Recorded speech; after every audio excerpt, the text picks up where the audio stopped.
Welcome to the movie tour. Today we are going to dig deep into the Prince of Egypt. I even got a script for the film, but it's well, it's the director's cut. We are going to read some of the scriptures that go along with the film and dig deep into the making of the film as well. So grab your Bibles and let's hop on the tour car and get right into it. Woo!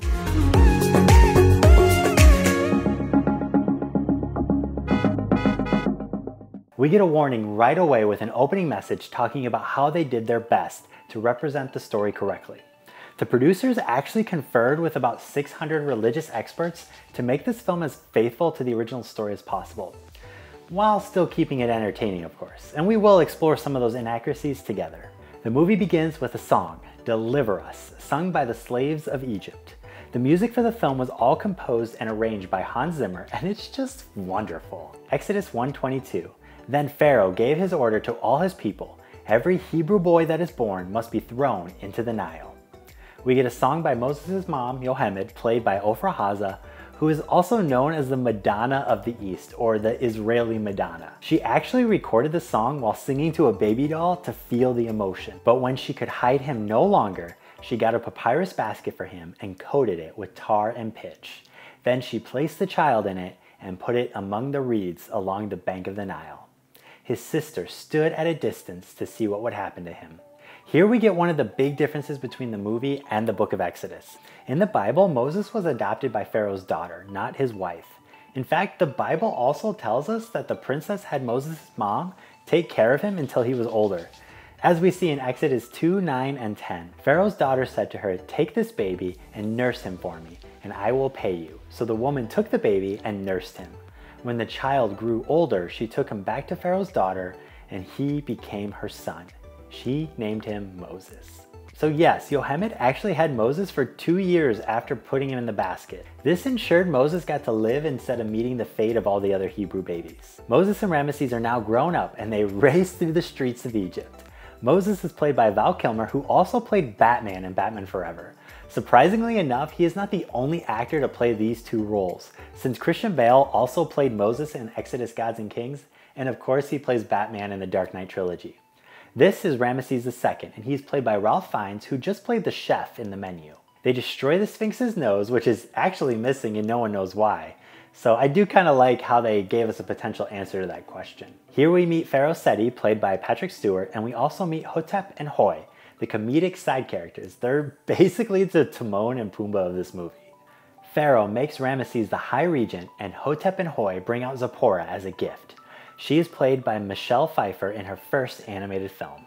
Pfeiffer eventually goes on to play Eris in another DreamWorks film, Sinbad and the Legend of the Seven Seas. And now we have reached the movie tour pit stop where I test your knowledge of the film with some movie trivia. In this scene, Ramesses is made the High Regent, and in his first act, he gives Moses his ring and a new title as well. What is that title? Was it A, Royal Vizier, B, Assistant to the Assistant of the Regional Manager, C, High Guard, or D, Royal Chief Architect? Lock in your answers in the comments down below, and we'll revisit the pit stop at the end of the tour. Ramesses then gives the girl to Moses, and when he goes to his room where Zipporah was supposed to be, she had escaped, and Moses helps her get out of the kingdom.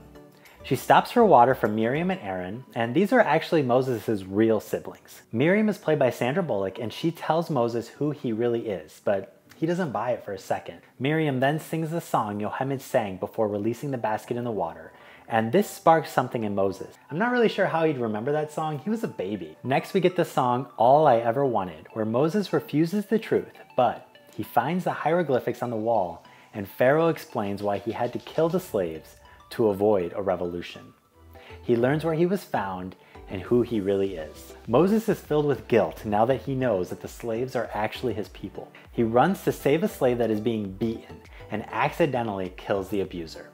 This, however, is not biblical, as in Exodus we see that Moses did not kill the man on accident. It was definitely on purpose. The Bible says in Exodus 2:12, looking this way and that, and seeing no one, he killed the Egyptian and hid him in the sand. Moses flees and lets Ramesses know that he isn't who he thinks he is. Ramesses shows real love for his brother. Look at that face, it makes me want to cry. However, in the Bible at this point, Pharaoh wanted Moses dead for his crimes. Exodus 2:15. When Pharaoh heard of this, he tried to kill Moses, but Moses fled from the Pharaoh and went to live in Midian. where he sat down by a well. Now a priest of Midian had 7 daughters, and they came to draw water and fill the troughs to water their father's flock.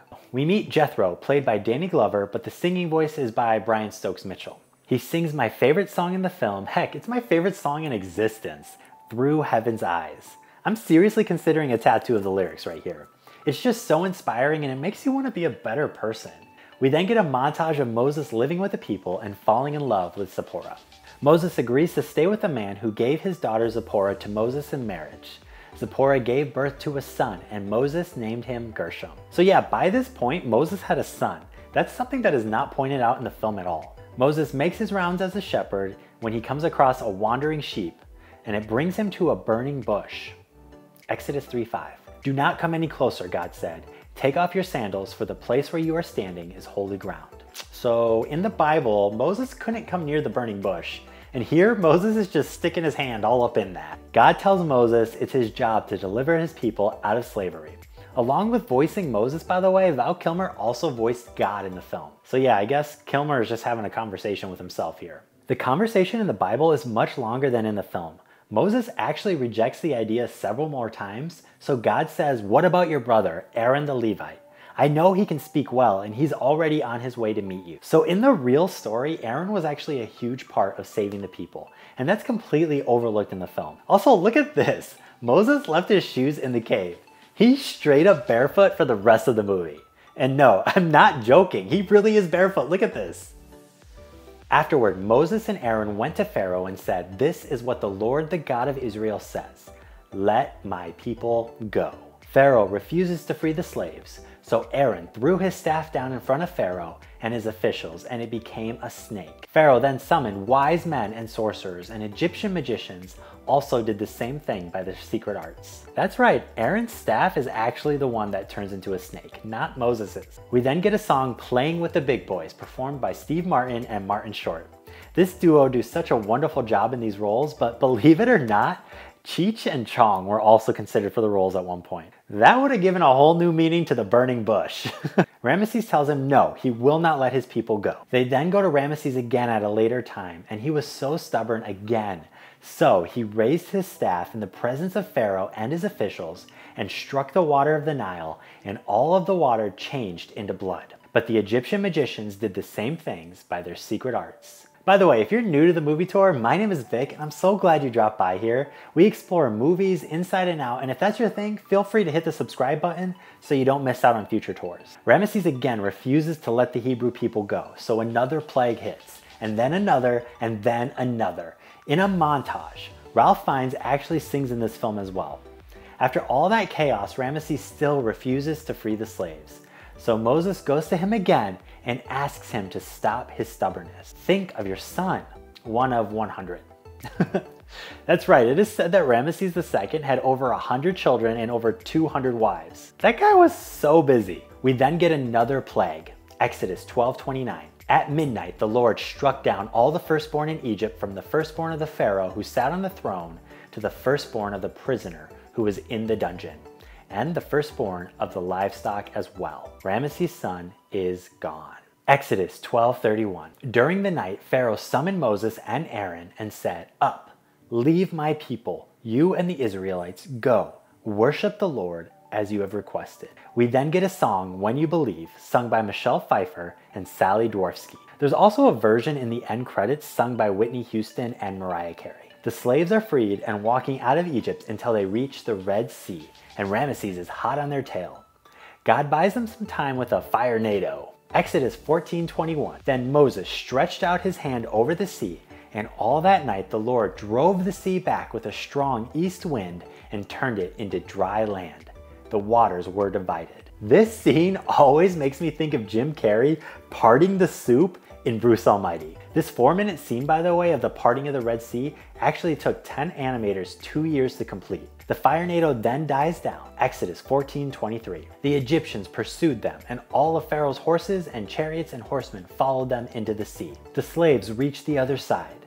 The water crashes down and kills everyone. And in the Bible, there's actually no evidence that Ramesses actually went through the Red Sea at all. So he lives in the movie. He's got some ladies to marry and some baby making to go do now.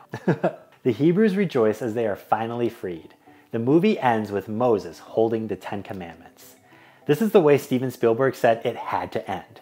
This movie has been turned into a stage production and it just looks incredible. I know for a fact if it ever comes around, I'll be in the first row singing along to all the great musical tracks. Let's get back to the movie tour pit stop. The question was, in this scene, Ramesses is made the High Regent, and in his first act, he gives Moses a new title as well. What is that title?